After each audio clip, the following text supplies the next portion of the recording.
So how strong is Bill's case for the Christian God? I'll start with his favourite Kalam cosmological argument, the first part of which usually goes like this, and I'm presenting it slightly different from the way Bill has tonight. I prefer this way because it divides it into two stages, as we'll see. So we have whatever begins to exist has a cause, the universe began to exist, therefore the universe has a cause. The argument is, of course, logically valid. Indeed, the conclusion follows trivially from the premises. But I'm not persuaded by either of the premises. Where is the evidence that whatever begins to exist has a cause? Certainly I have plenty of experience of change in the world and of new things being formed from old, as when a house is built or a plant grows from seed. And as far as I can tell, such changes that I have experienced are indeed causally governed.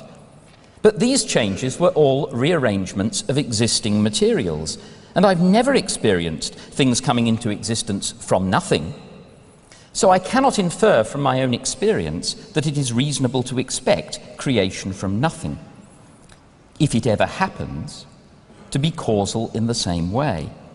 Moreover, such second-hand evidence as I do have that bears on the matter tells in the opposite direction. Quantum particles do apparently jump into and out of existence from nothing, but this behavior seems to be quite random.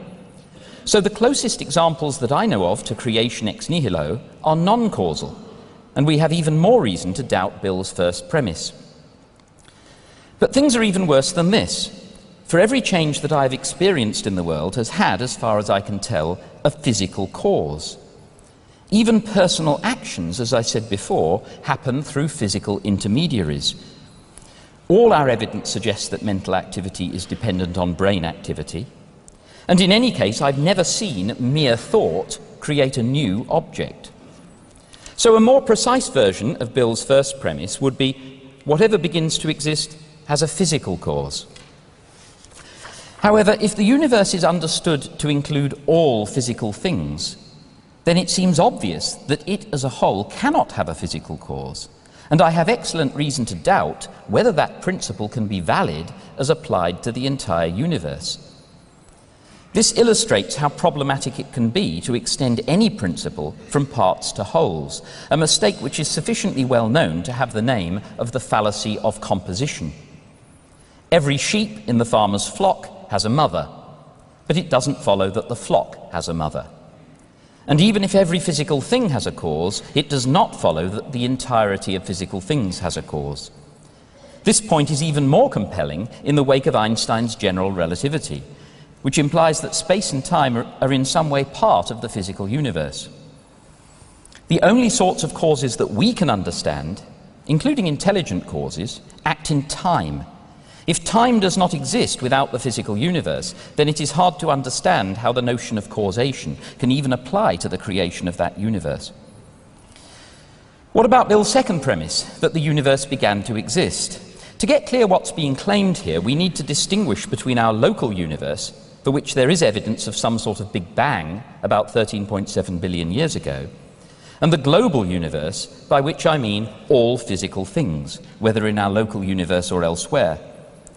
Now, cosmologists speculate about the possibility of there being multiple universes. Indeed, there are a number of different theories that would predict this. They also speculate about oscillating, bubble, or evolving universes with multiple Big Bangs and so forth. So even if our local universe did indeed begin to exist in the Big Bang, it's entirely possible that it has a physical cause within the global universe. Moreover, there is no contradiction in supposing that the global universe is infinite in the past, even if the local universe is not. Bill standardly gives two reasons for thinking otherwise, one of them that infinities cannot be real. I shall return to that later. Bill's second standard reason for denying that the universe is infinite in the past appeals to physics, and the Bohr, Guth and Vilenkin theorem, which proves, making assumptions that seem reasonable, that any universe which is on average in expansion cannot be eternal in the past. An interesting result indeed, but it doesn't show anything like as much as Bill needs. In response to the question, does your theorem prove that the universe must have had a beginning? Alex Vilenkin answers, no, but it proves that the expansion of the universe must have had a beginning. You can evade the theorem by postulating that the universe was contracting prior to some time. And there are theories, such as loop quantum cosmology and Harava gravity, that suggest precisely such a prior contraction before the Big Bang. In any case, the bottom line is that as things stand now, it's impossible to have any confidence in tracing our physical theories back to or beyond the Big Bang. They would imply an initial singularity, a point of infinite density, temperature, pressure, and curvature, which presumably on Bill's principles would be impossible anyway, since he says infinities aren't real. But more importantly, it seems that general relativity, on which all this is based, is inconsistent with quantum mechanics and breaks down at these infinitesimal scales. So all we know here is that our science cannot cope with it. Trying to draw any firm conclusion seems wishful thinking. This should not come as any surprise to anyone who has learned from my favourite philosopher, David Hume.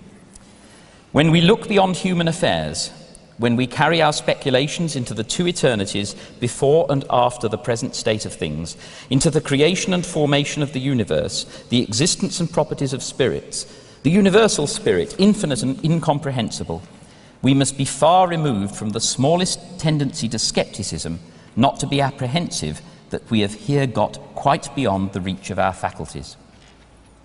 Everything we know about modern physics suggests that at a very small and very large scale, our intuitive notions of what makes sense are very unreliable guides to truth. So Bill's attempts to apply everyday common sense principles about causation and about infinities to the beginning of the universe, when time gives out and our theories posit infinite singularities, strike me as completely unpersuasive, quite apart from the specific difficulties that I've already pointed out. Likewise, when he goes on to argue that if the physical universe has a cause, then this must be an immaterial mind. Recall that we have no evidence whatever that minds can exist in the absence of a physical substrate. So the idea that a mind might exist in the absence of the entire physical universe is complete speculation.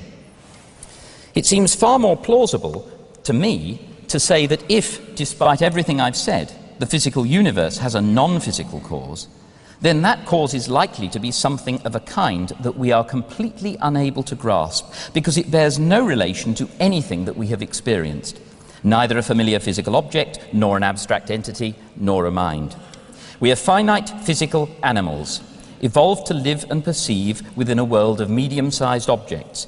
There is no reason whatever to suppose that our animal faculties will be adequate to fathom the origins or possibly the infinite history of worlds.